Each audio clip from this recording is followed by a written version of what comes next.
Nós estamos com as lavouras em pleno desenvolvimento na América do Sul. Brasil está em trabalho de colheita, mas é uma colheita que vem mais lenta, principalmente por conta dos fatores climáticos que não permitem um avanço maior.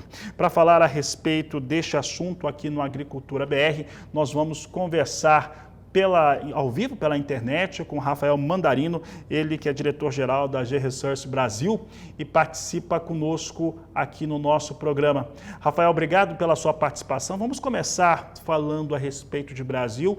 Recentemente, a empresa que você representa, que tem origem nos Estados Unidos, trouxe um levantamento importante a respeito do desenvolvimento dessas lavouras aqui no país. Como que está a avaliação de vocês? O que vocês têm encontrado aí pelas áreas de produção brasileiras? Boa tarde, seja bem-vindo.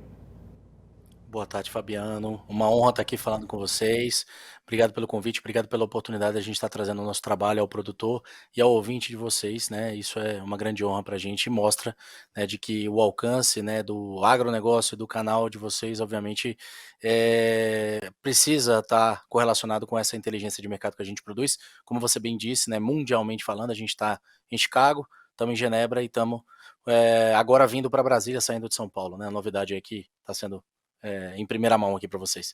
Bom, basicamente a gente sempre tenta fazer um levantamento de safra para confirmar alguma dúvida que possa existir em relação às estimativas iniciais da perspectiva da safra como um todo, né? E esse ano não foi diferente, a gente, apesar de ano passado já ter ido para Mato Grosso, esse ano a gente resolveu confirmar os dados do Mato Grosso justamente para uma perspectiva simples de que a gente vinha vendo os produtores relatando de que iriam colher acima da expectativa do que eles estavam inicialmente falando. 5, 8, 10% a mais. E isso é um número bastante expressivo quando se trata de Mato Grosso, né? Então, realmente, um Rio Grande vinha perdendo bastante soja, vinha perdendo qualidade, né, das lavouras, mas a gente vinha já contabilizando essas perdas. Agora, no Mato Grosso, ninguém estava falando nada disso. E realmente, fomos a Mato Grosso, né, agora no meio de janeiro, rodamos várias áreas grandes, né, e vimos grandes grupos relatando realmente um incremento nessa produtividade. Produtividades que começam com 70, 75, 80 sacas e produtores esperando aí 5 a 10% a menos do que esses números iniciais. E essa média, depois que saímos do Mato Grosso, ela veio se mantendo, né? Uma perda, obviamente, que era natural da gente estar observando. As primeiras áreas receberam talvez um pouco mais de chuva, né? Acompanharam aí períodos um tanto quanto melhores, né? Mas a gente entende que a manutenção dessas produtividades até agora, com produtores chegando a 30%, 35% de área, é algo como bastante cinético para confiabilidade em relação a essa estimativa incrementada. Então a gente está trabalhando com o número acima da Conab, estamos trabalhando com 42,8 milhões de toneladas de soja no estado, com possibilidade de incremento, e isso está jogando a nossa produção no Brasil para 154,25, frente a 152 e alguns quebrados que a Conab está trazendo, e a média, né, das consultorias está trabalhando aí mais ou menos nesse range de 152, 153. Eu ainda acho que há espaço para subir. No final do ano a gente sempre faz uma viagem aí para família, ao mesmo tempo eu uso para trabalho, né, que é justamente indo ao oeste do Paraná, e eu vou normalmente, me forço a ir de carro, apesar de ser cansativo, né, mas a gente passa por regiões de Mato Grosso do Sul, passa por, né, na ida a gente tenta vir por um caminho, na volta a gente volta por dentro do Mato Grosso do Sul, na vinda então é Goiás, São Paulo, né, Minas, ali algumas regiões de Minas, e eu fiquei bastante impressionado nesse final de ano com as lavouras que a gente viu, né, ao longo desse nosso caminho. Então, eu estou bastante confiante de que pode até ser maior. E, Rafael, esse posicionamento é importante porque nós temos aqui no Brasil um cenário que pode também ter algumas perdas, como o estado do Rio Grande do Sul. Então, eu vou usar o termo compensar. Esse cenário que vocês enxergaram no TUA, que verificaram no Mato Grosso, pode compensar eventuais perdas de produtividade. Claro que no Rio Grande do Sul não vai ter uma quebra como ocorreu no último ano, mas eventuais perdas de produtividade que ocorrem no Rio Grande do Sul pela questão de seca, já que tem um clima muito parecido com o da Argentina. E já citando a Argentina no meio dessa situação toda, deste cenário, a Argentina, de acordo com os órgãos daquele país, como a Bolsa de Comércio de Rosário e a Bolsa de Cereais de Buenos Aires, têm uma estimativa de produção de 37 milhões e 41 milhões de toneladas, respectivamente. A Argentina, com essa quebra, pode compensar até uma safra maior aqui no Brasil? É extremamente pertinente a sua pergunta, eu acho que é a dúvida de todo mundo, né? E para a gente fazer essas estimativas, obviamente que eu não fui no Mato Grosso e só ajustei o dado do Mato Grosso, né? A gente trouxe um Rio Grande do Sul avançando nos problemas que tivemos aí até meados desse meio de janeiro, né? Então tivemos uma redução de 1,44% nas estimativas para o estado, e nós estamos inclusive trabalhando com dados de produção um pouco abaixo do que, por exemplo, a Emater estava trazendo, que está trazendo 20,9 milhões de toneladas para o estado.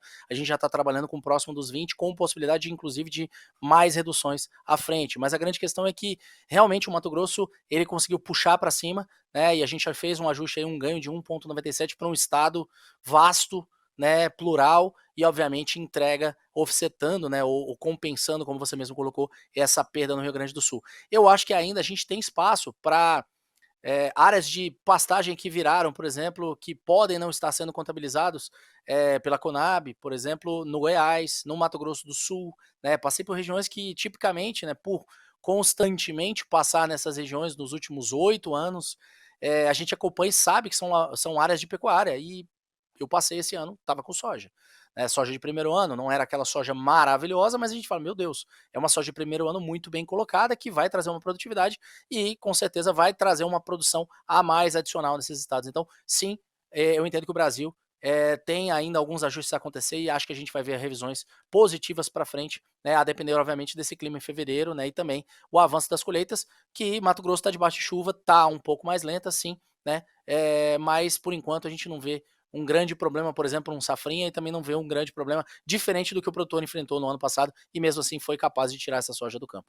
Com relação à Argentina, só para a gente finalizar, e eu não me delongar muito mais nessa análise, eu acho que ontem, além de tudo, veio o adido, né, do USDA, colocando uma estimativa potencial aí de 36 milhões de toneladas, botando um pouco mais de pimenta. Eu acho que ninguém vai levar em consideração esse número, mas é um dos cenários mais como um todo. A gente aqui na GeoSource tem trabalhado com 40 milhões e a gente acha que sim, mesmo assim com as perdas iniciais aí dos 50 milhões, isso vai offsetar a Argentina, sim, essa produção aqui no Brasil elevada.